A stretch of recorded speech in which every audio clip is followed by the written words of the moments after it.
Good morning. Our economy is in big trouble. Millions of American families are suffering. Job loss and unemployment are at all-time highs. Since 2005, America has lost 1.5 million jobs. Compounding the employment crisis, more Americans are losing health care coverage and states are struggling to fill budget gaps. The unemployment rate was 4% 10 years ago as compared with today's 9.7%, and the average hourly earnings today are just above $22 an hour. I have been employed full-time for the last 13 years and my hourly earnings are above $30 an hour. I have excellent pension benefits and my health benefits are second to none.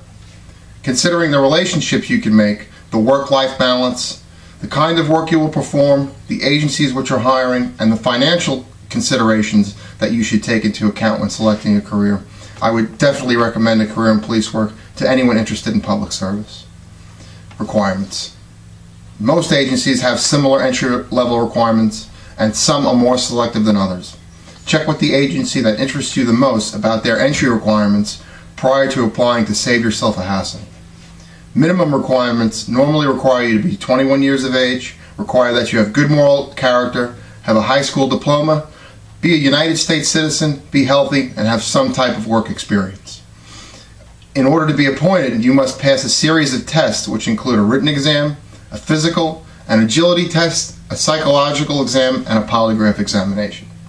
After appointment, you are required to pass an academy which includes academics, firearms, and physical testing.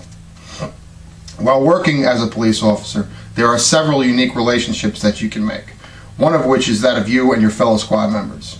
These relationships involve camaraderie and brotherhood, and also sisterhood, and also a degree of selflessness that enables protection of one another. The work-life balance is excellent for those of you who don't mind shift work. The various tours available grant a lot of time off. For instance, some agencies have instituted a 12-hour platoon system that allots officers 7 days off for every 14-day period that includes every other Friday, Saturday, and Sunday.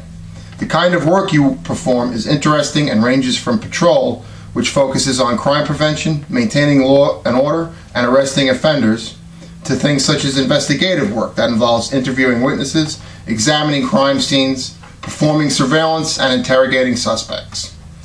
There are agencies in every state that are currently hiring, ranging from large to small, urban to rural. The financial considerations speak for themselves. In today's economy, it is getting harder and harder to find steady work. I can remember being at a family function about 6 months ago in Long Island, New York. Sitting at a table of 7 people, 5 of them were out of work. I personally have been around the horn as a law enforcement officer. I have been a correction officer, a police officer, a detective, and a SWAT team member.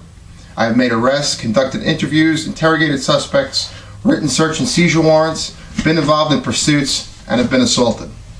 The only thing left for me to do as a law enforcement officer is get promoted. Considering all the facts and hopefully your desire for public service, the current state of economics, the poor working conditions offered by the private sector, I would definitely recommend a career as a police officer to anyone who wants to make a public service contribution. And if it doesn't work out for you, you can always move on. Police work is not for everyone.